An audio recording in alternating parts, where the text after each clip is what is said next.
It's that time again. Welcome to the best webinar in town, HumanWare Live. Let's introduce your host from the windy city of Chicago, currently sheltering in place. Please welcome HumanWare's brand ambassador of blindness products, Peter Tusick. And from all the way across the pond, also sheltering in place, but doing so with everyone's favorite accent, please welcome HumanWare's Braille product manager, Andrew Flattress.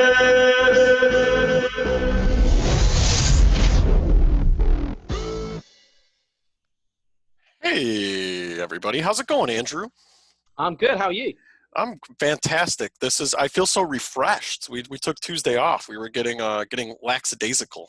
However, it was for a very productive reasons, right? We've cut it down, but we are here. We are live at HumanWare Live. Andrew, did you know today is Global Accessibility Awareness Day?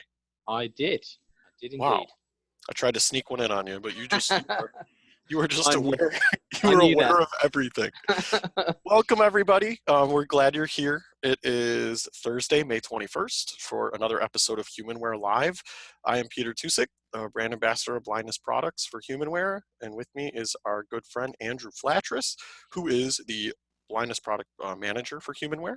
So we are going to come at you today with some cool stuff. We're going to talk about what's new in KeySoft. So what will be coming in the KeySoft update that has been teased for some time, that is now on the cusp, I will say, of release. And we can talk about the kind of timing on that as we go. But we're going to look at that in terms of what is new. We have a full awesome brand new version of the calculator of KeyCalc to show everyone. We're going to look at how we can utilize that to work in Nemeth code, full Nemeth code, or UEB, working with scientific calculations, all sorts of fun stuff, looking at the history, being able to work with things that we have not done on the BrailleNote Touch or Touch Plus. So this will be coming to the Touch Plus, and we are very, very, very happy to show that.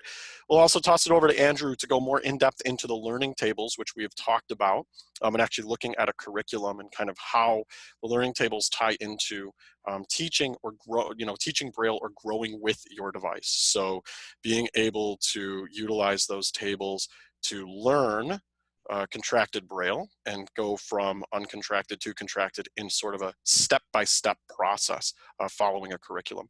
And then I will do a little brief thing on one-handed mode. What I'm going to lead with, though, is I've been getting lots of requests, and I think it's because we're giving away prizes, Andrew, I'm guessing, but a lot of interest in our webinars and really how to register for the webinars. And in doing that, I send people the links, but I'm going to demonstrate it here. How do we go to find the next upcoming webinar and register for it? So I'm going to walk you through that process to start with, and to do that I'm going to share my screen, and then we're going to move into that, and then we'll get into KeySoft, but I think it's really important. I've been getting lots and lots and lots and lots of requests on the webinars. How do we register, and then how do we join? So I'm going to share here. And we are going to say screen, and we are going to share sound, and we are ready to go. Meeting control. All right. Connect. And I'm going to come in here and full screen this and then mute my speech. Space. Speech on demand. All right. So I am on the main menu, and I'm going to do this from the BrailleNote Touch Plus, but I'll also give some pointers if you're using a screen reader, because again, you can, or maybe you're using an iPhone, however you're doing this, we want you to be able to register for these webinars. I'm going to open the internet. So I'm going to press I and move to internet, which I am on, and I will press enter. Chrome. New tab button. All right, so we want to open a new tab. We could press enter on the new tab button or press backspace with the letter N.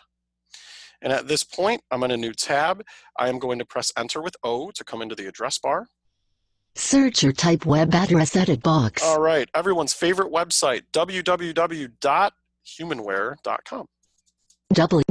HumanWare.com. All right, and we heard it autofill. So as soon as I type that H, it said humanware.com. Again, if you don't want this autofill, you can press backspace, and that sort of autofill text will go away, and you can continue to type in any URL you'd like.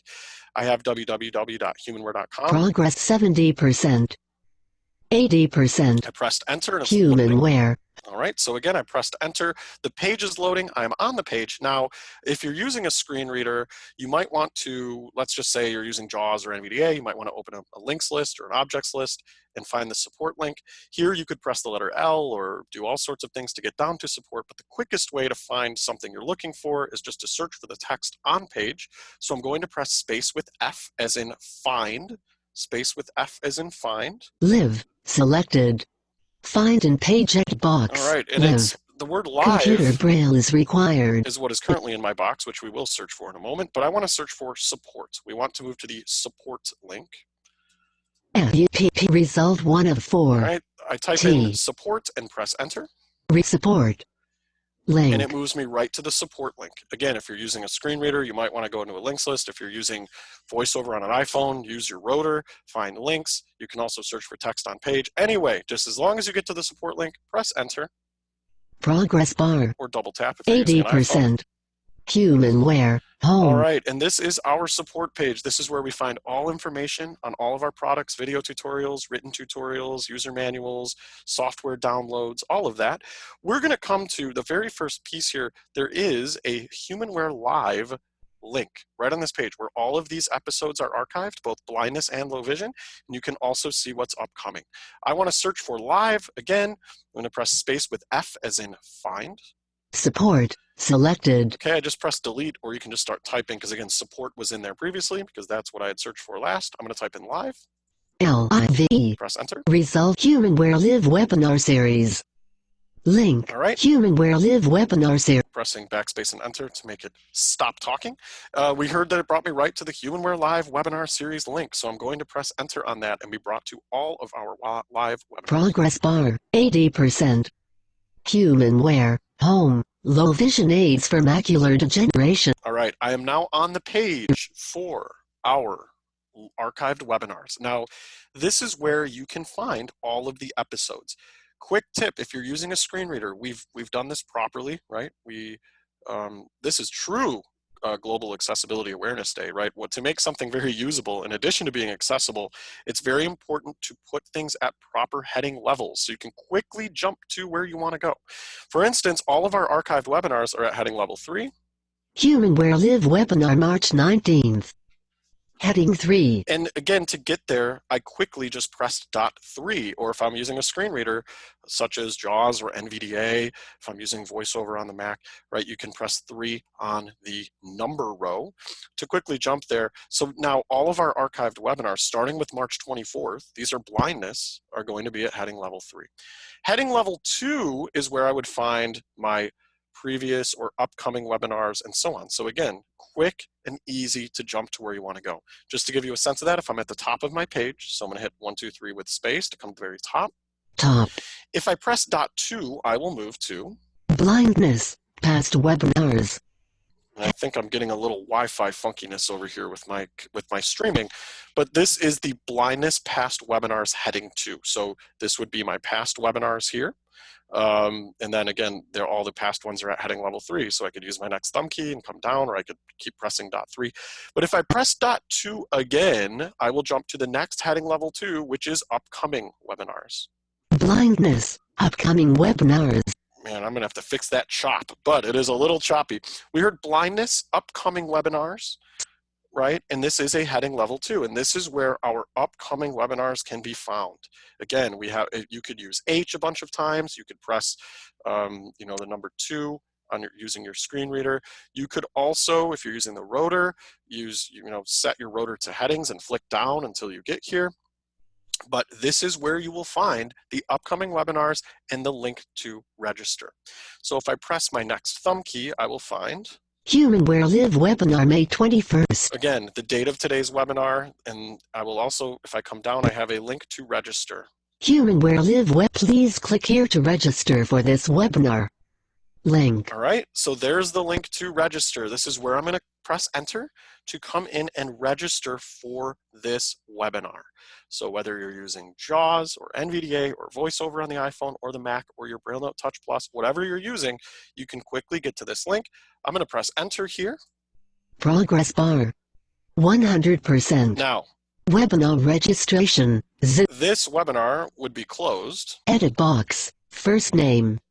However, you will have fields here to fill out your information. And I just pressed E to jump to my first edit box. So you will have fillable fields for your first name, your last name. Edit box. Last name. Right? I would enter this edit box, type in my last name. Edit box. Email address. Here's where you put in your email address, and you will confirm that email to make sure you are indeed correct. Register. Button. And then you will register. Now this button for registration, it's going to then send you an email when you press enter on it, right? Sometimes this is a link, depending on what platform you're using. Once you register, you will receive an email with the details to the webinar. In that email, you can click a link to directly join, or if you want to call in, I know some of you out there are on the phone, if you want to call in, there are numbers that you can join. If you're not sure what the area codes are, you're going to have to look that up, right? Do a Google search, ask Siri, ask your Amazon device if you have one. JAWS has an area code lookup feature, so you can find which area code might be closest to you. You can also find international numbers there and multiple ways to join, but the easiest would be just to click the link in the email that is sent to you. All right, again, this would be how we find and how we register for upcoming webinars. And the reason we want you to register is we are giving away the Victor Reader Stream. We have one to give away today. We will have one to give away next week. We're going to do some other prizes. So you do need to register in order to win, and you need to be registered 24 hours before the webinar takes place. And that helps us compile our registers into sort of a tool where we can choose winners in the midst of all the other things that we are doing. So registration is here. Once you register, you can attend. All right, enough of that. Let's get on to the fun stuff. Main menu. So I'm going to come to the main menu here. And at this point, we are going to talk about what is coming with the update to KeySoft. And again, there are three major features here, but the biggest is we have completely, entirely, totally redone KeyCalc. The calculator now allows you to work in Nemeth code and in UEB. In doing so, you can also work with fractions, right? Scientific functionality, all of that. And I'm going to demonstrate that here in a number of ways. So I'm on the main menu. I am going to press the letter C as in calculator. Calculator, KeyCalc. That is what we want, the calculator KeyCalc, and I will press enter, and we're going to hear something different now. Edit box, KeyCalc. All right, so we get the edit box, and I might not be sure, and depending on what I have in here, it will say Nemeth or UEB, but I have nothing in here right now because I cleared my history, which I'll talk about. But what I can do is, if I'm not sure what Braille code I'm working in, I can change it within the settings, just like we do in Key Math when I did the Key Math example. So if I press space with the letter M, right, as in menu, I can open my context menu. We're going to look at how we set the Braille code, your working Braille code for the calculator. This is specific to the calculator. This will only apply here. So space with M. Context menu. Clear. Space with dots 3, 5, 6. All right, and we hear again shortcuts that we would expect to hear. How do we clear the calculator? Or there are different things here. But if I press the letter S, I will come down to settings. Show results as fraction settings. All right, we'll get to show results later. Here's settings. I'll press enter. Preferred Braille code. Preferred Braille code. Nemeth. Now I have this set to Nemeth. If I wanted to change this to UEB, I would press enter on this preferred Braille code option. We heard what it's currently set to, but if I press enter or a cursor router key on it. Preferred Braille code. Nemeth. And now I have choices. Nemeth. Oob, right, which depending on your screen reader would be UEB if you read your Braille display, which we definitely want you doing. Français mathématique. We do have Français mathématique, and we have some other Braille codes here you can look at, but I want to work in Nemeth code. Nemeth. So I preferred Braille code. Press enter on it, and it says preferred Braille code Nemeth. I just stopped my speech, and I'm going to press my space with E command or my back button, which is your triangle, to come back into the edit box. Edit box. Now, KeyCalc. At this point, I'm working in Nemeth code, right? So I'll just start very simple, but I'm going to type in 3 plus 3 Dots right? 2, We're going to get our 5. dot feedback, but when I press enter, you will actually hear what I've typed and our result.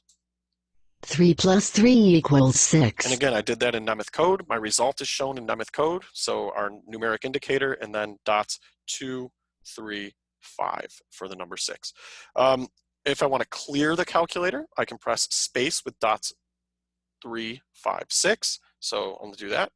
Cleared. Okay, let's try another one. Let's do 4 times 7. So again, number sign 4, the dot 4 and 1, 6 for our multiplication dot, right? We're going to do our true Nemeth code here. So 4 Dots 7. 1, dots 2, 3, 5, 6. Boom, we're going to press enter and we will get the answer. 4 multiplied by 7 equals 28. Beautiful, and that's in Nemeth code. So again, we're getting our answers, we're inputting things in Nemeth. Now, this isn't just for 2 plus 2 and 3 plus 3 and 4 plus 4 and 4 times 7. In the previous versions of the calculator, there were some limitations, right? We couldn't do certain pieces like cubed roots would be a very important one that I come across a lot, which we could do in the past for any of our Apex friends out there. Now here, I'm able to type in, let's get the cubed root of, let's do 64. So the cubed root of 64, which is going to be 4. But to do that, I'm going to type in my cubed root. So again, when we do a cubed root, we know that in Nemeth code, we type 1, 2, 6, we type a 3. Dots 2, 5, dots 2, We dots. type then the 3, 4, 5, because again, we're doing our radicals and index and things like that. Dots 1. Remember, you got to have your termination sign. So I've written the cubed root of 64 in Nemeth code. And when I press enter, Square root of power 3, 64 equals 4. now you're getting that voice because the TTS doesn't always know the proper workings of mathematical expressions. And you'll hear this a lot depending on what you're using. So your text-to-speech voice will differ depending on the verbosity and what you have going on. The Braille is what's most important here because we are putting in true Nemeth code and we're getting a true Nemeth code answer. The cubed root of 64 is 4. That is absolutely what it is.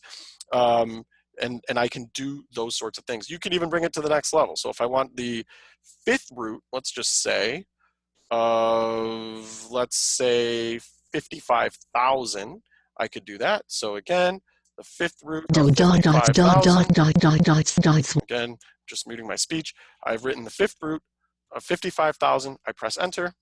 Square root of power 5, 55,000 equals 8.87304201. All right, so if you ever asked what the 5th root of 55,000 is, you can quickly say, oh, well, yeah, of course, it's 8.87304201. And people will be like, wow, you are impressive. I wouldn't do that, but you can if you want to. So again, you can do these sorts of cubed and that sort of radical piece, which we could not do before. All of this Nemeth code will work. So let's say I want to do 13 to the 40th power. I could do that. So 13 delete to the 40th. 3, 5, 6. Again, just writing this in Nemeth, we know that to raise something to the power of, it's dots 4, 5. That's our superscript. So 13 to the 40th. 13 power 40 equals 3.611886C44. I have this showing in different ways. We can do many, many different pieces here.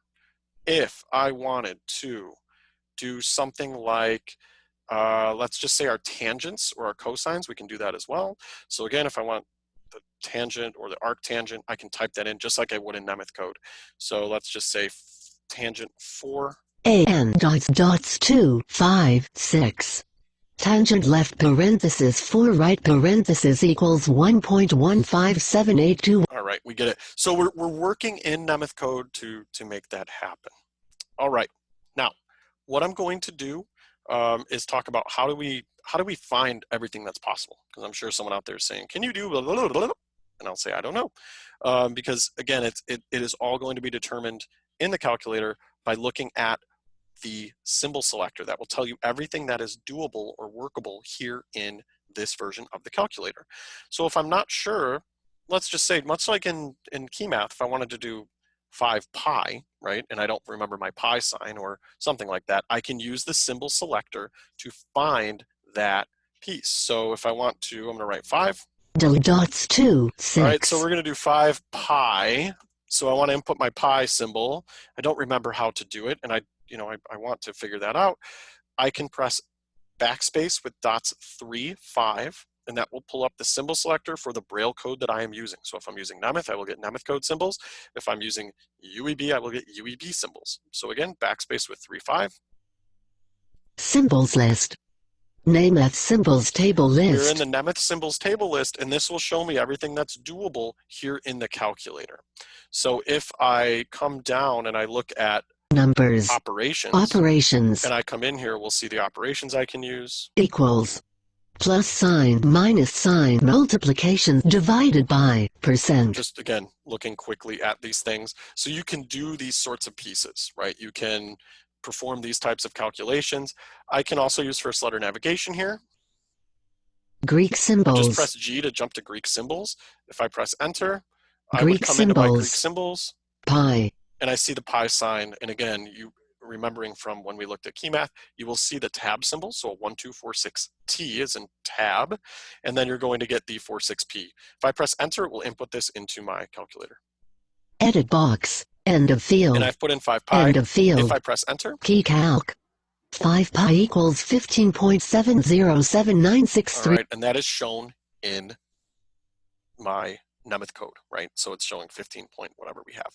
Now, the other piece of this is we can work with fractions. We saw that in my context menu, I briefly hit that in terms of the command to change yourself. So if you want to work with fractions, you need to change the rendering mode. We want to set it, right now it's set to display results as decimals.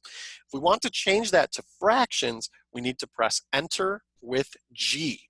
And again, that's in my context menu. If I come into the context menu, Context menu. Clear. Space with dots 3, 5, 6. and if I press the letter S, we will see. Show results as fractions or decimals. Decimals. Enter with G. So it says decimals because that's my current setting, but enter with G will toggle that setting. Edit So I'm going to box. clear this. End of field. End of field. I'm going KeyCalc. to clear my result. Cleared. All right, so the result is cleared. If I press enter with G, 5 pi equals left parenthesis now what it 100. does is it just performs my last calculation and shows it as a fraction result. But let's clear this. Cleared. And I am going to actually write something like 1/3 plus 1/3. So 1/3 Dot dot dot plus dot dot dots 1/3. dot dots dot dots 3, 4, Help if I wrote 5 it properly. dots 1, 4, 5, 6. So I've written 1/3 plus 1/3. And again, remember, it's not going to read this as a sort of the verbosity here. You're not going to hear 2/3 or 7/15 or 33/22 or something like that. You're going to get these read depending on how your TTS is voicing them. So 1/3 plus 1/3, when I press enter, I will read 2/3 in Nemeth code. 1 divided by 3 plus 1 divided by 3 equals left parenthesis 2 divided by 3 right parenthesis. So again, you're getting that feedback because it's seeing them as divided by, right? The text-to-speech voice isn't supporting this in here as being read properly. And that's going to change depending on the TTS engine you're using. You will get different things in the verbosity level that you have set, but I will read 2/3 on my Braille display in Nemeth code. So we're working in fractions, exactly like we did before. Now, again, if I change 2/3, if I change my rendering mode, so if I press enter with G, it will then make this 0.66666. Again, if I press enter with G, we'll see this. 1 divided by 3 plus 1 divided by 3 equals 0.6666667. Right, so again, Show results as decimals. I've just changed it to decimals, and we see that it equates that to the decimal value. So we are able to come in and look at both fractions and decimals. We can add things and work properly looking at fractions, which we haven't been able to do. So it's a huge step forward, and we're really glad to be able to show you that. Now, another piece of this is that we can access the history of our calculator. So when I'm on a calculation, if I press my previous thumb key, I move up to my previous calculation, right? So I see 2/3 and as my result. If I press my previous thumb key again, I see 1/3 plus 1/3. If I press my previous thumb key again, I see 15.7079633, which was my pi result. So you can look at your previous calculations. If you wanted to take one of these and copy it to the clipboard, you could certainly do that. So if I'm on, let's just say I look at 1/3 plus 1/3. If I want to copy that to the clipboard, I need to select it. So I could press a full cell with enter when I am in the calculation that I want to copy. So I press full cell with enter. It will select it, and I can press backspace with Y to copy. Copied. And now I could go into key math and press backspace with V to paste, right? So it's going to put this, we can get these if you need to show your steps or show something, you are able to pull these calculation results and then paste them, right? If you need to show the progression or just to look at what you have typed in previously, you can use that previous or next thumb key and actually move up and down your list of calculation history results.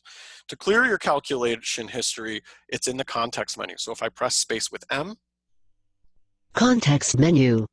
Clear. Space with dots 3, 5, 6. We hear clear, but that's just clear the calculator, right? That's not clear history. If I press the letter C, Clear history. I have a clear history button and I can press enter. Edit box. KeyCalc. And Cleared. now I have no history in my calculator. I've cleared that calculation history. So we are very excited for this. We know that it has been front and center on the minds of many of our instructors, you know, as something that we really wanted to bring forward as something that was heavily needed and highly needed. So we wanted to bring this to all, and it will be ready to go in the next version of KeySoft. At this point of the program, unless there's something I'm missing, Andrew, I'm going to throw it over to you, sir, and Sure. have you take it away on the learning table side, or if you want to add anything here as well. Yeah, just the one thing I'd like to add is, you know, once you've done your result, whatever your result is, it will also be available in printed form at the very bottom section. So if anyone that's site dependent, maybe your teachers that want to find your equation that you did, at the very bottom of the actual tablet screen will actually show the printed form as well. So not only are you getting the Braille result, but you're also getting the visual representation as well. That's awesome. Quick request. Is there any chance you can do a quick fraction in UEB? Yeah, sure. Oh, I love being put on the spot. Okay, I will do that. So what I'll do, and this is Peter, who I'm not. I'm learning. I'm forcing myself into UEB math. So what I will do is I will try to show it. Do not throw me under the bus if I don't get this right. But we're gonna give it a whirl. So I'm gonna press space with M. Context menu. We're going to change our Clear. Braille code over to UEB. Show results as fractions or decimal settings. Come in here. Preferred Braille code. I'm going to make it UIB. Preferred Braille code. OOB. Preferred All right. Braille code. Back into my edit box. Edit box. KeyCalc. All right, the moment of truth. Now, this is where there are multiple ways of writing fractions in UEB. I'm just going to do this the simple way that I know. So I'll just do something like 1/3 plus 1/3 again. And if I'm wrong, somebody can yell at me, although I have JAWS muted, so you can yell at Andrew and he can translate that to me through in terms of if I'm not doing this properly. But simple fractions. A.C. A.C. So what I've written is 1/3 plus 1/3 in UEB math. This is, again, very simple in the simple fraction way. When I press enter, 1 divided by 3 What you'll plus notice- 1 divided by 3 equals 0.6666. what have I not done? I have not switched myself over to render as fractions. So if I press enter with G, 1 divided by 3 plus 1 divided by 3 equals 2 divided by 3. right, and it's showing Show me, results as fractions. it's now that I've switched it with enter plus G, it shows this result in UEB math as a fraction result. So yes, you can certainly do this in UEB as well. All of those, my confidence level is very shoddy. It's not terrible. I've come a long way. Ask our Canadian friends who get to endure my workshops. I've come a long way with my UEB math confidence level, but it's nowhere near as solid as the Nemeth code that I grew up with and that we use kind of, you know, still quite heavily here in the States. But we can certainly work in UEB. To get these results, and everything will work. Again, UEB symbol selector is still here. If I wanted to do something like 3 pi, let's clear this. Cleared. And let's set our results 1 divided by 3 as plus decimals. If I wanted to find 3 pi, if I type in, something like 3, Dots and I want C. to find my pi sign, I can do the same thing. Backspace with dots 3, 5. Symbols list. OOB symbols table And we list. hear now that it's an OOB, right? It's our UEB symbols table list. So if I press G, Greek press symbols. enter.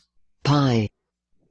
And now again, I like this one because it's the exact same symbol. That's kind of why I did it. But if there's something you're unsure of, you can find it in the symbols table list. Press enter. Edit Puts it in, box. End of and then field. press enter and you'll get your End of result. field. KeyCalc. 3 pi equals And you'll 9.424777. see that now the 9 points, right? This is shown in UEB. 9, the decimal point not being dots 4, 6, because that'd be Nemeth. The decimal point being dots 2, 5, 6, and then your number being written, up as opposed to dropped like Nemeth code. So we are able to absolutely do that. How did I do for being on the spot, Andy? That was awesome. A great demonstration. And you're right. Simple fractions, as you did correct. So well done. Hey, there are times I pick up on things every now and then. I'm always practicing something, but I'm going to toss it over to you. I'm going to stop screen sharing, and you're going to walk us through some learning tablets. Okay, right. Let's go and share my screen. I will do this. All right, you're in there. Okay, well. Okay, so learning tables. I mean, on previous shows or webinars, we previously did give you a bit of a demonstration on the learning tables, but we're going to go into a bit more of a deeper dive onto the learning tables. And we can say that we will be including a full learning curriculum for UEB. And this is in collaboration with the RNIB. So those that are aware of the RNIB, they gave you the UEB Takeoff series, which included Braille files and the teacher's curriculum. So those that have a Touch Plus, you will have access to this resource. So this would be another way of be introducing this into your classroom even. I mean, I know in the America, in the States, that you're probably learning off other tables. Maybe it's the building on patterns, but this is again something that you can introduce in your classroom. There's various different tools that you can use, and this is another method that we would like to introduce. And if you're using the BrailleNote Touch for your student to be more engaging, then great. So learning tables, now the way that we can set our learning tables will be in your profiles, in your configuration profiles. So if I go into my options, so doing space with the letter O. Options menu. Configure language profiles. If I then go into configure language profiles. Select the language profile to configure. Primary language profile. I have a takeoff series, which I've preset. I'm going to go into here. So this is just a new profile that I've actually did, but you could add additional language profile. Takeoff series. Configure language profile. Now in your profile, where you need to change this literary Braille table is under your literary Braille table. So there's been some changes. Whenever you set your literary Braille table, there will be some changes. As I press enter. Literary Braille table, English. We've now categorized them by languages. Okay, so in the English table, this is where you'll find all of your, English UEB Grade 2, Duxbury, LibLouis tables, but also all of the learning tables that we will include. Now, we're not including just the UEB Takeoff series. There are 7 classes that we're introducing, including TS. Let me just double check. Is it TSBVI? English takeoff verb series 1. Takeoff verb TSBVI. So we're including the TSBVI UB cluster classes. As I said, there's about 8 or so different classes, but the one that we're providing a full curriculum for is the takeoff series. TSBVI verb cluster top. RNZFB star level takeoff verb series 0. So the Takeoff Series UEB, this is the full curriculum that we're going to be providing. So resources will be available through our HumanWare Buddy application as well. And there will be a list of what is included in these series. So in each series, it will contain various different contractions that are being introduced. So what you're learning will be what will be displayed on your Braille display. So you can be confident knowing that your student will be able to use the Touch Plus, knowing all the contractions that they've learned. But as part of the curriculum, as part of the class, there will be resources such as a BRF file that will contain books that allow the student to read this book and learn these contractions. So I'm going to demonstrate that now to you. And the demonstration I'm going to use is a Series 4 book, which is called Charlie the Cheeky Robot. And I'm going to open up this BRF file using the KeyBRF. Now, it's important that we open up these BRF files through the KeyBRF application because we don't want them to be translated. Anything that is being shown in the KeyBRF file is what is being typed in. So we're going to see a mixture of contracted Braille and grade 1. Okay, so let me just open up this document in the KeyBRF. Main menu. Contacts. Key list. All applications. Main menu. All apps. Amazon KeyBRF. KeyBRF menu. Okay, so I'm going to open. Open. And it should be the last one I've opened. There we go. Takeoff 4B1.brf. So this is the Takeoff Series 4. So it's following the Series 4 class, and it's book 1. So there are various different books that are available in each series. Okay, I'm going to open up this book. Edit box. And go to the top of my document. Okay, now as I said, on each book there is a teachers section as well. So those that, again, teachers that are site dependent, we can provide a printed version of this book so that you can keep track of what is being displayed for your student as well. So as I carry on reading this, we have Series 4, it says Charlie the Cheeky Robot. And of course, it's going to be showing all of the contractions that I'm used to. So those contractions that were being introduced in Series 1, 2, and 3 are being brought over to this book as well. So I'll be confidently knowing that whatever I'm reading, I would have already learnt. Now, as I continue to go forward, we get to the main story here. And here we can see on the first line where it says was and shown in contracted, and then we have was in grade 1. So it's just emphasizing that was, how it's displayed in grade 1, how is it displayed in contracted Braille. And this is a full story. So as you continue to read, there'll be some new added contractions. So again, as I continue to go forward through the story, we'll also be introducing the CH sign and the into as well. So, and again, part of the story is not just about learning the contractions, it's also comprehension. Because at the very end of this book, there becomes a fun page. Okay, so again, this is really engaging for the student. The student at the very end of this book, so as I go towards the end of my book, let's just go back up here. We have the fun page section, and this is where you fill in the gaps. So once you've read the story, once you've started to learn these contractions, the very end of each book, it just gives you a bit of a fun question where you can fill in the gaps. So the first question we have here is Laura digs with a something, something, something in the garden. Now this is where you would need to place your cursors just after the dashes and press in your backspace, and then you'll fill in the gaps that relate to the story. So on this occasion, we can say spade.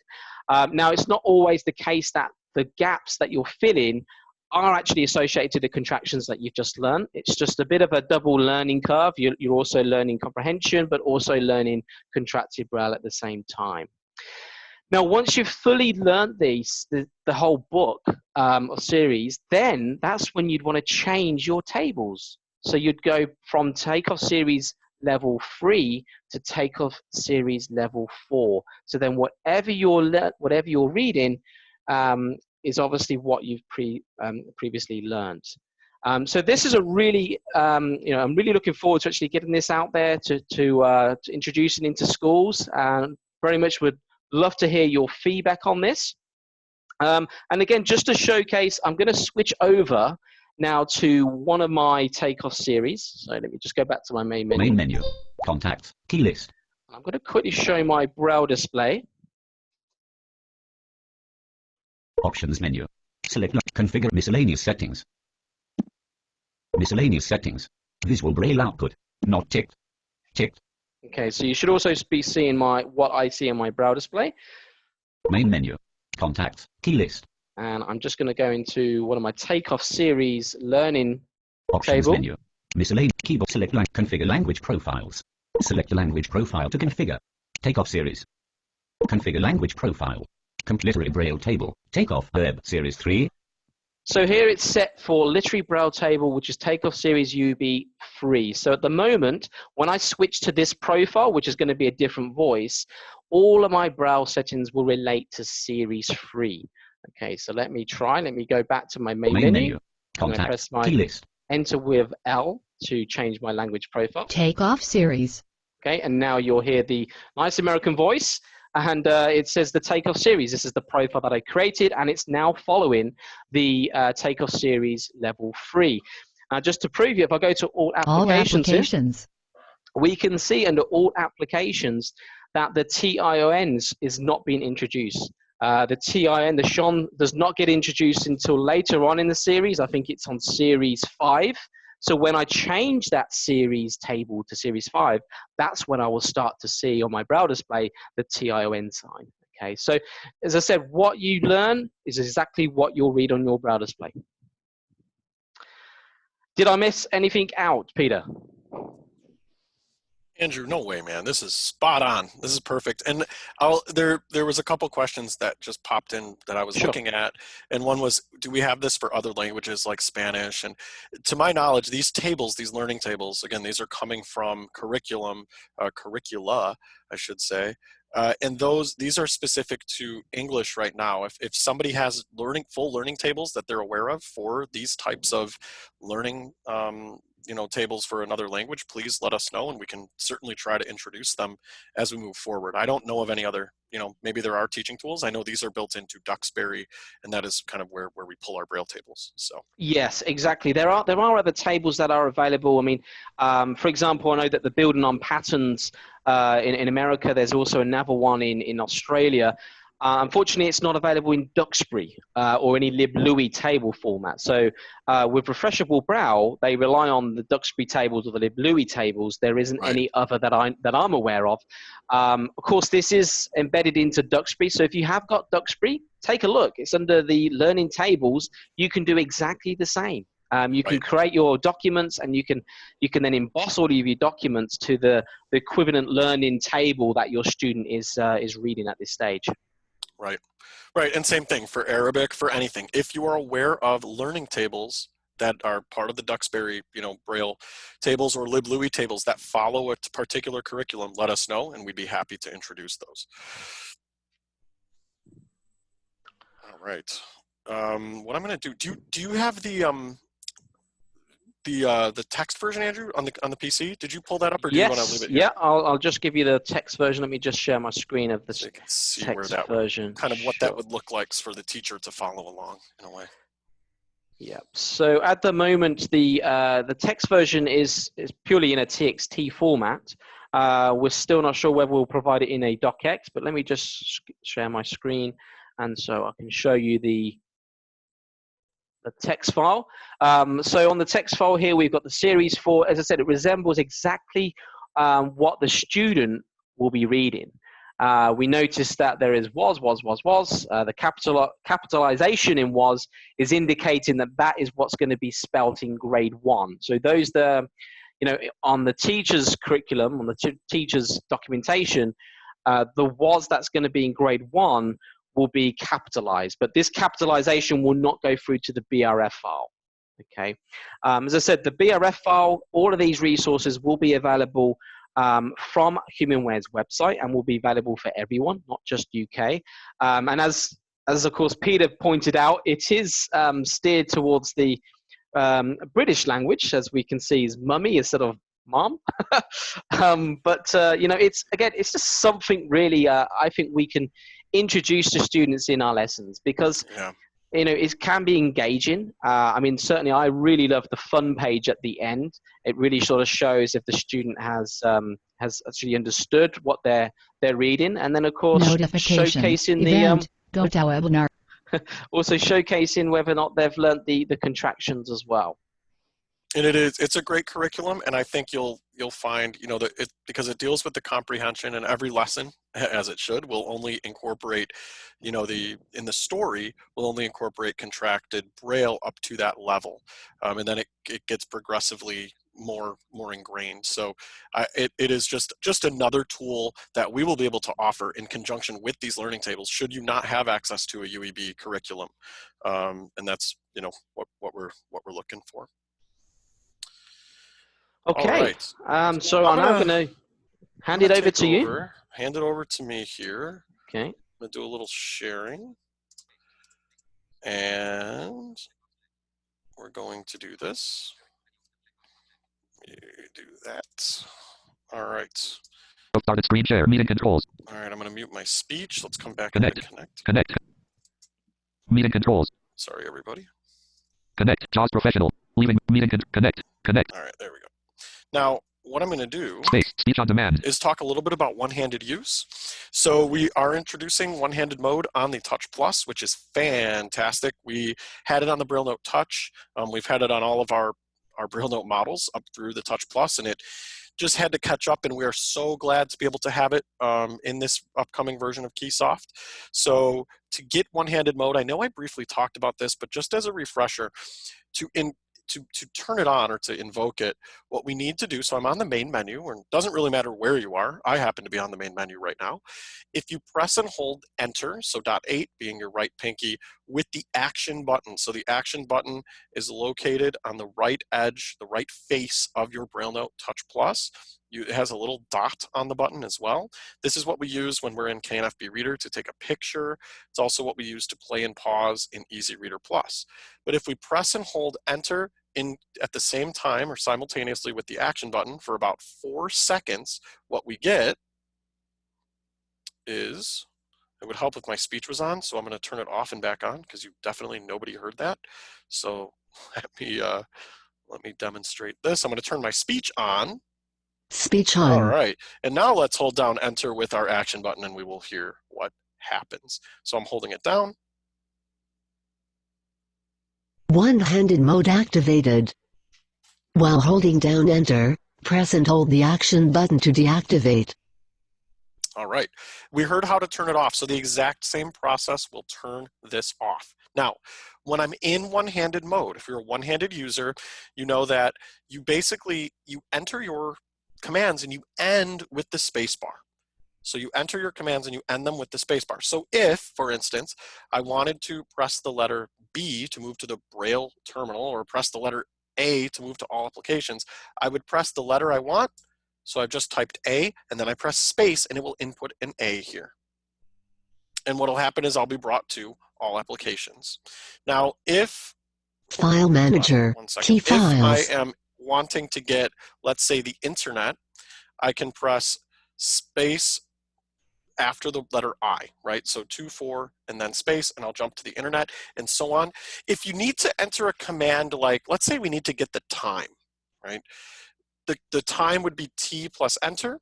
That's our time command. We don't have to enter 2, 3, 4, 5, enter. You can do them in chunks. So you might hit 2, 3, and then 4, 5, and then enter, and then space, and so on.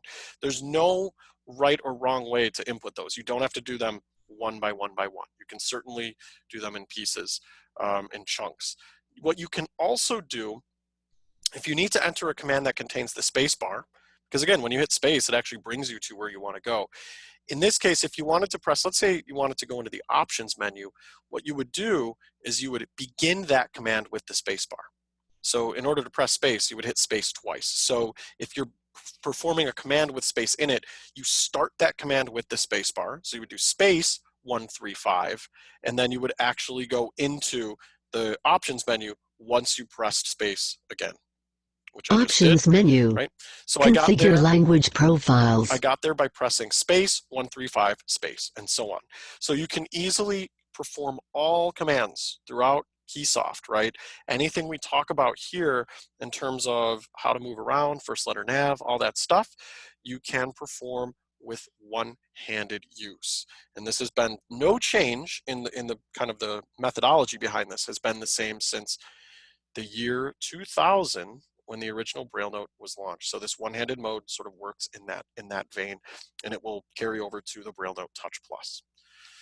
All right, Andrew, I know there are a couple of other notes on KeySoft, I think in relation to keyword. Do you want to touch on a couple of those notes, and then we can look at floating over to some questions? Yeah, sure. So in addition to what we've just been speaking about, we have improved the keyword application, which allows you to open up TXT files a lot faster. So for those that are using or open up TXT files, large TXT files, you may find that it can take some time. For example, 7 minutes used to take could now take seconds. Okay, so there's been some really big improvements in the keyword library itself. We've introduced an update to the Easy Reader Plus, which now introduces the download services of RNIB. So the RNIB new download services will be included in the new Easy Reader Plus app, along with some additional libraries such as the New Zealand library as well. And then we also have some fixes and some improvements for our Arabic friends. So WhatsApp, anyone that uses WhatsApp application, I can now say that you can press and hold the action button on the touch to simulate the press and hold action for when you want to record an audio message. So previously, or currently at the moment, if you try to record an audio note or message using WhatsApp, this is not possible using the Braille commands. You'd have to turn off Touch Braille, and you'd have to swipe towards the button and then double tap. So at the moment, what we'll introduce is press and hold of the action button that will allow you to simulate that button press. Okay. One last other thing. Again, for Arabic friends, is the tashkil. So some Arabic documents will contain a tashkil character, and what has happened in the past, it used to freeze the word application. We have now fixed that issue. So any large documents that have tashkil signs in their document, it will not lock up your keyword application. And there's also a way now that we can replace certain characters with no characters whatsoever. So if you wanted to replace, let's say, find the letter A and replace it with a letter with no letter, you can now do that. As today, you're not able to do that. And again, this would apply for the Arabic market. And that's a cool one too. I mean, because it's good. It's good when you have native characters that won't crash. So it's nice to have a fix. Yes. It is. All right. So what we can do is let's take some chatty questions. Actually, we'll take a couple and then we'll do our draw. We know why everyone's here. I mean, the main event has passed, but we know the drawing is what's big. So we can take a few. Do you want to look at a couple questions? Couple of questions? Yes, sure. Okay, so let's have a look at my Q&A list. Okay. So a few of you have come in and say, when is the next version of KeySoft available? I think that's on everyone's mind. I can't commit to a date as of yet, but I can say that it's very, very close. We will send, of course, an email blast out to everyone that is registered onto HumanWare's newsletter. And once you've got that, you'll automatically receive a notification on your Touch Plus anyway. So if you're connected to the internet, once we become live, the update will be pushed to everyone, and you'll be notified to say that there's a new version of KeySoft or Key Updater.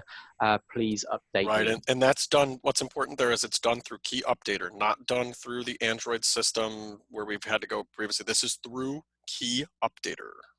Correct, and there's been a few other questions that, does this include an Android update, system, security settings? The answer is no. This actually is more of a KeySoft application update. A system update is where you would go into the Google side of things to update. So back in September, we had an update, and you were prompted to update through the Google system. That is a system update. That's when we'll start introducing really low-level improvements, and again, anything affecting Google security, etc., would go through that. But this is just a KeySoft update, as we want to add additional value to our customers. Okay, so another question came in, or not so much a question, but do you remember Key Plus? The new KeyCalc is more like it now, which is great. That's one of the things I missed about the Apex, which was key. Yes. Okay. That is our goal. Going back for the good old you know, that integration and that scientific work in your Braille code sort of calculator is certainly what we're going for. So yes. Okay, Someone also liked the cheeky robot too. I saw that pop in there. yes. Well, there's plenty of us. Will there be any updates to Keyword or Keymail? You also this is cool for the math classes. So I mentioned about the updates that were happening on Keyword. There's no updates on Keymail as of yet, but again, we do have a very large roadmap, and there'll be some future enhancements coming for Keymail. Okay, so move on to the next one. What is being demonstrated is only capable with the update, correct? Like I cannot do what he's doing right now on my own BrailleNote Touch Plus, correct? Okay, so yes, what we've demonstrated is not available now on your Touch Plus. This is an update that will be coming very soon on your Plus. It's not going to be compatible with the original Touch, only the Touch Plus. Okay, and will there be a learning curriculum for Nemeth Math 2? Okay, very good question. And we did have a learning curriculum, didn't we, for the Nemeth on Apex? Done in conjunction, well, it was done in kind of in a similar vein. I mean, it was done through Northern Illinois University and others. That is available online. If you want that curriculum, it is still, you can find it. I know that it's on the Texas School for the Blind website. There are ways to find it there. But there's no plans as of right now to bring that back into, and it would need to be entirely reconstructed. So for now, no, there's none of that sort of curriculum feel that we had, but it doesn't mean that it is not still out there. You can certainly find that curriculum and use it with a refreshable Braille display. Okay. So then we have another question. Just let everyone know that I have enabled the raised hand. So if you do want to raise your hand and be unmuted by us, then by all means start raising your hands if you want to answer a live question. Yes, and that is Command Y or Alt Y if you're on Mac or Windows respectively, and then if you're on the phone, it is going to be *9. Okay, so a few other questions is could you show us how to emboss and print documents? It's a very good request. Maybe that's something we can. We should do that on a future one. Absolutely, we can do some embossing. And some other feedback here. Excellent new feature updates, particularly with the new KeyCalc. One of the beaten path question is there an SDK library for third-party apps to communicate with the Braille display and Braille keyboard shortcuts to control the third-party app directly? I'm a beta tester and App Suite for Android and think this would be a great feed. To answer that question, there isn't an SDK available, but if you want to get in contact with me directly, by all means, then just email the HumanWare live at humanware.com, and I'll sort of make in contact with you. Andrew, you just switched to your computer mic, by the way. Your headset went off. My battery's turned off. Oh, your battery died? Awesome. We get to hear Andrew. This is great for everyone who's been in, shelter in place. Andrew sounds like he's a guest on CNN right now, or some news site, right? Yeah, my Bluetooth headset's battery has just gone out. It's all right. My son took it off.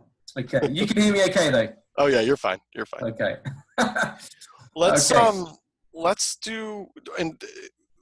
Maybe we'll do a draw. Maybe Should we do a draw now? Yeah. Oh, let's unmute a couple people first. Let's take 2 questions, and then we'll draw it up. Okay, let's have a look. Draw away. We turn these hands. Okay, so the first one we have is shares the same name as me. It's Andrew. Hello, Andrew. Andrew.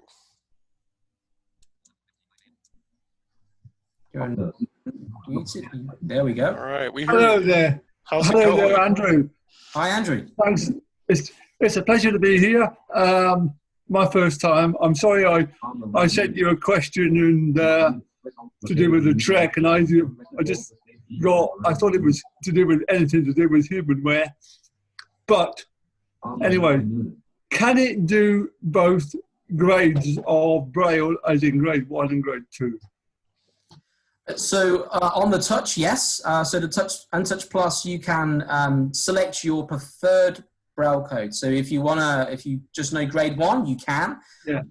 grade 2, then also you can. But what we've introduced, Andrew, is these learning tables, because we frequently get... Well, I've not got anything like a Braille display. I am a computer power user of JAWS on a computer, but I can read Braille, but I used to read Braille with a Perkins. Right, okay. Awesome. Upright typewriter. Rock and roll. For Thank those you, that Andrew. are old enough to remember them. Andrew Flattress is old enough to remember that.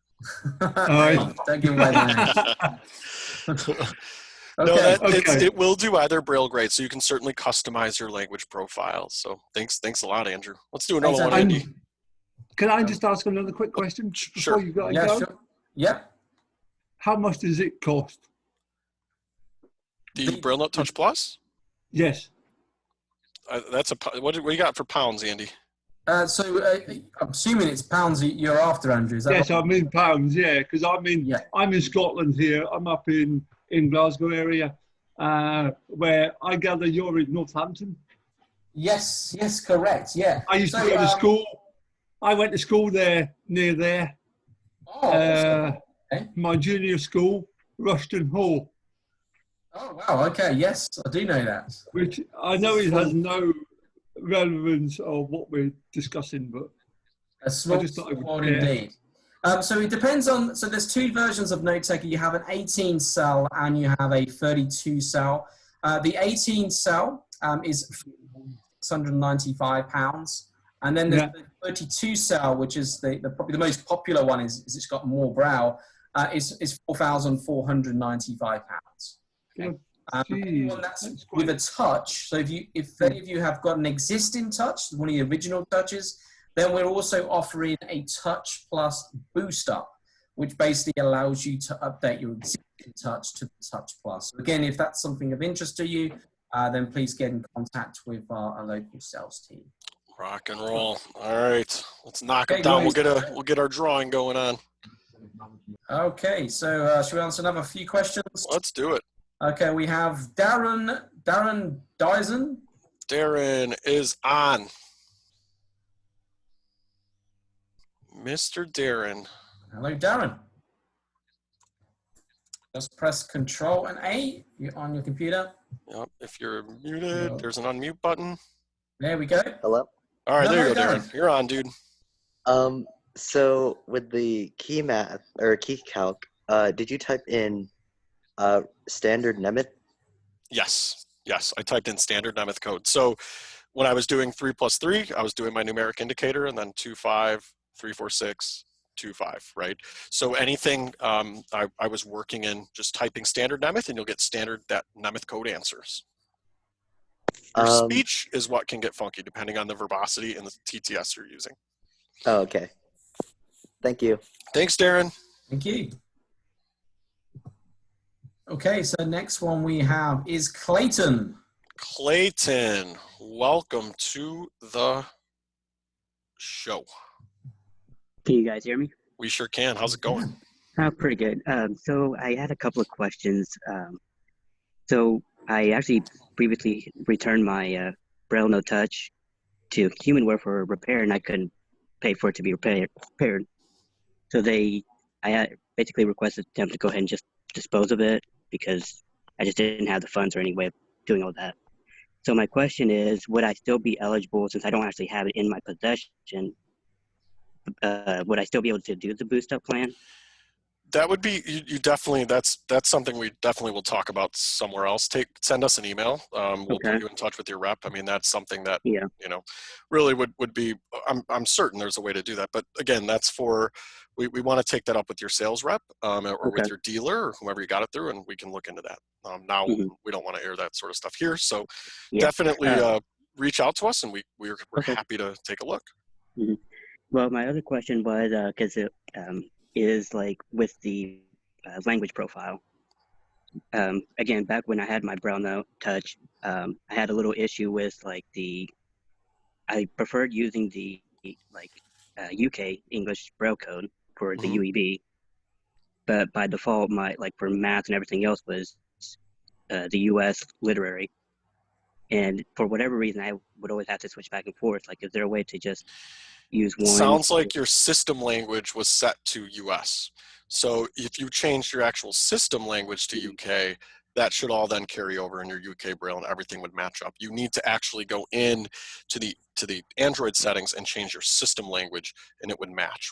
I think you were just using the language profile, but your localization or your system language was set to US. So that's why everything was, was kind of set that way. So okay. I'm sure that's what it was. But yeah, thanks a lot. Yep. Thank you. All right. Okay. One more, and then we'll draw. And then we'll do a couple more after that. Okay, so we have next one then. There's a few phone numbers here. Okay, let's have Serena. Serena. Hello, Serena. Hi. Rock and roll. Hi, How are Serena. you? Good. How are you, Peter? I am living the dream. So the Plus finally has one-handed mode. Yes, it does. Oh, Serena, I remember working with you. Absolutely. So you're up in Alberta, right? Yeah. Awesome. See, my voice it's been about 2 years, but yes, it does have one-handed mode, and you'll be able to work with it the exact same way we implemented it on the original Touch. Yeah, I don't think I can get a Touch Plus now because they're so expensive. Oh, where there's a will, there's a way. I think it comes down to finding and working through, but yes, it will be available. Oh, good. Finally. Yes. Thanks a lot. It's great to hear from you. And we do a monthly plan. There is a finance planner that is available, I think, online that you can apply. Online, you can actually apply for finance where you can pay a certain amount a month. Right, and there are ways to do that even with boost stops or with anything. So if it's something, that'd be something we can talk about. If you reach out to me or Michelle or various ways, we can figure that out. Thank you. Thanks, Serena. Mhm. All right, let's draw it up, Andrew. You want to go for the draw? Okay, so let's draw. I still haven't got my drum roll yet, have I? Yeah, where's your drum roll? You have no mic, you have no drum roll. Yeah, I've not been prepared here. Need to find if they're actually... They are, I believe they're here. I saw them here. Yeah. Yes, the winner is here. Yes. So if your name is called, when your name is called, if you want to speak with us, just raise your hand. What's the shortcut to raise your hand again, Peter? So if you're on Windows, it's Alt-Y. If you're on the Mac, it's Command-Y. Again, if you have to have the meeting controls in focus. So if your meeting controls are in focus, there's also a raise hand button on your Touch Plus. In Zoom, there is a raise hand button as well. So you could tab to it, you could double tap it, find it on screen. If you'd like to talk to us, we don't want to put you on the spot. We understand if you're unable to or you don't want to, but if you'd like to, we are happy to hear from you. So when you win, if you want to talk to us, raise your hand, as the old John Bon Jovi song says. Okay, so the winner of a new stream generation is Lynette Kersey. Lynette Kersey. Lynette Kersey, you are here. Oh, she's raised a hand. She's raised All a right, hand. Lynette, Okay. we're going to unmute you. So if you... There we go. Hi, say Lynette. hey. You just press Control and there we go. You got it. All right, you got it. That is so awesome. Thank you so much. You are so welcome. Where are you from, Lynette, or where are you at? I'm in Southern Oregon. Nice. We've had Alabama and Oregon. I'm sure one of these days we'll get some international. We're just rolling. That's fantastic. Well, have you been at HumanWare Live before? Is this your first one? Awesome. No, I've been here before. You've been cruising. You've heard our antics going on and on and on. Yep. Someday I want to get a plus, but hey, it all takes time. Well, we're really glad you're here, and we will be in touch with you in terms of sending you your Victor Reader stream second gen. So we'll get it to you. We'll be in touch. Just look for an email, and we'll address and all that good stuff. Thank you so much. You are so welcome. Thank you for being here. We're so happy that you won. All right, so winner 2 weeks in a row. This is our third draw. So we still have more. There's still more prizes in the hopper. we're so glad everyone's been here. Remember, when you want to register, if you don't get the link, that I walked through that at the beginning of this webinar, where to go and find the link to register. The next week's link should be up there somewhere around the end of the weekend, probably by Monday. So you'll have a couple of days to register for next Thursday's HumanWare Live webinar. And we ask that you register 24 hours before. So that's kind of the cutoff. We need to be able to tabulate. We have lots of results, and it's kind of hard to do a random draw when we can't tabulate everybody and put you into a spreadsheet and things like that. So we will do that. If you are present, you will win. And just so you know, we have backup. If you're not present, we call your name. We usually draw, what do we do, Andrew? Three or four? Yes, we do. We actually draw three people. Right. You know, you never know. In case they're not there, then someone can't be here. So we do have backups if you're not here. So if you hear your name later and you're not present, wah, wah, wah, sorry. All right, awesome. Let's do a couple more questions about today's webinar. So we can unmute another person or two, and then get moving. Okay, so we have Emily. Emily, you are on. Yeah. Boom. Hi. How are you? I'm good. How are y'all? We are just hunky-dory, doing good. So, where on, until the update comes out, I was curious, where on the website could you download like the BRF files for the curriculum that y'all were talking about today? That's an awesome question. I believe so. Again, we don't have them up yet. They will be. So, Andrew, you can jump in here too. They will be on the HW Buddy app. And they will also be on the website. As to where, I'm guessing they would be on the support link underneath BrailleNote Touch Plus, but I am not 1000% sure just because they're not up there. Do you know where they'll be, Andrew? Yeah, the Braille files themselves will be available on the website, HumanWare's support page. Like Peter was saying, under the support page of the BrailleNote Touch Plus. The Braille files will not be available through the Buddy app. However, the curriculum or the text sort of curriculum, what's included in the learning tables, all of the sort of traditional how-to guides that we produce will be available in the app as well to back the curriculum up. Yes. And then, thanks a lot, Emily. Once we release the software, they will become available. So don't go searching for them now; they're not there. They will be available once we push the update. Hey, if you search for them, though, if you want to find them now and you go wandering around, it could be a great way to learn where everything is on our website except those. I strongly encourage that. Wander around. Look around. Have a gander. Okay. All right. Let's do one or two more. Okay, so we have now again, excuse me the pronunciation here. Is it Lalo or Lalo? Lalo. Lalo. Lalo. Hey guys. Hey Lalo. How you doing, Peter? Living the dream, man. How is it going for you out there in the Los Angeles?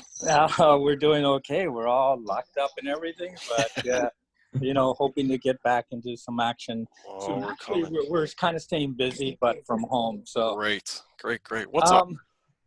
Even though you guys didn't give me a stream, I still want to say that both you and Andrew make a great team in doing these webinars, and it's always very enjoyable to listen to them. Well, we appreciate that. We definitely have a good time with it. So we enjoy it, and we're glad to hear it. We really appreciate it, and we just want to keep providing good content. So we'll be back time and time again to keep doing that and just having a good old time. Terrific. Just a question. I'm thinking that to sign up for the webinars, it's not available on the HW Buddy app yet. Is that correct? Good question. Yeah. So that's a great point. It is on our website. Yeah, not yet. Don't know. Yeah, we'd have to see how we can push that page or where we could. It's a great thought. It's something that is coming up, Peter. In fact, it is something that we are working on. Yes. There is something we are working on to make it available for those that with the HumanWare Buddy app that you can register through the Buddy app. So yes, stay tuned with that one. It is coming. There is something in the, I just thought of it that way. Yeah, there is something that is coming, which will allow you to activate sort of live links and things like that. So that's fantastic, because when you were demonstrating how to sign up for the webinars, I thought, well, what if there was something in HW Buddy that could, well, make great minds think alike. So fortunately, you and Andrew are on the same page here, because he's pushing it, and we're close. We're close. Very close. Well, listen, both of you guys, take care, and we'll be listening. Thanks so much, Lalo. Have a wonderful weekend, my friend. You too. All right. Let's do one more. We're going to do one more question. Okay. I've got to make some lunch. New people here. We got various new people. So we got we have Matthew. Matthew, as we say, some people in Chicago say Matthew. Matthew. Are you there? Press Control and A if you're on a desktop computer to unmute yourself. There we go. All right. Can you guys hear me? We sure can. How are you? All right. Let me. Anyway, my question. I put it in the text chat, but I guess it didn't come up. But it's a kind of a curious question more than anything. In the KeyMail app, of course, third-party email apps allow you to do this, like Aquamail, for example. But KeyMail, I know at this point, does not allow you to do two things. One, use threaded conversation view, as well as sorting the messages, say older messages at the top and newer messages at the bottom. Are there plans in the future to add that feature at some point? Awesome. That's a great question. Very good question. Yeah. So the piece of it is, it's certainly, there are things we want to do with KeyMail. I know we've been asked, about creating folders and lots of things. I think in terms of the threading, it's definitely something that could be done. I think what we look at a lot, especially when it comes to that sort of concept, right? We try to keep things as linear and as sort of linear as possible. Being that we're reading on a linear Braille display doesn't mean that we can't take advantage of threading. But when we look at keeping it simple, and the whole point of KeyMail is to take that threading, or take that sort of visual interface, if you will, and unclutter it, right? Get it to be nice and linear in a list. That doesn't mean we can't at some point look at doing that. And then what do you think about the sorting there, Andrew? I think that's something as well that in theory could be. Yeah, in theory it's something that can be introduced. I mean, there's a long list of what people want, and it's the job that I have is trying to make everyone happy. So it's something I think that's everybody's problem. But yeah, I bring it up because that's how sorting is something I always do. Because I'm on several email lists. Of course, I have all my messages, or most of them, filtered out through folders. Right, and what you can do if you filter those from from that side, you can certainly filter and switch your mailboxes to look at those filters. But in terms of actually doing it, I mean, it's something we certainly can be looking at as we move forward with ways of making KeyMail more robust. I mean, it's absolutely something we can look at. Right, because I have, like I said, I'm on several email lists. Of course, being able to view those in a threaded conversation, of course, being able to sort them in particular would be something that I think should be looked into. Cool. Also, out of curiosity, is there I don't know if I may have heard this wrong. I know on the older units, I used to have an older model of the Touch that was running at like 4.4 or something, but the rumor that I heard was that a lot of the security fixes that Android was putting out were being backported. Is there a reason why security updates aren't being pushed out to the Touch with the newer one, or is that something that just with the KeySoft being there? So it's a good question. So we do push the security updates when, if there's a patch that we need to implement. We're a Google partner, so Google lets us know and informs us in terms of the patches that need to be implemented depending on the, the vulnerabilities there. The most recent would be the security patch from August 5th, 2019. That doesn't mean that we won't bring more security patches in as needed. This is, again, from Google, from where we are, that the patches will come through if necessary. Right. That's kind of where that stands. We'll absolutely continue to update those as needed. Anything there, Andrew? Yeah, that's bang on. Yeah. Well, thanks a lot, Matthew. And we'll certainly look at it. I think that clears it, but thank you. I was curious. Thank you. Thank you, Matthew. Thanks for being here. Awesome. All right, one more, Andrew. I always say one more, and we will actually do one more, and then we're gonna run. Okay, we have Derek. Derek. Hello, Derek.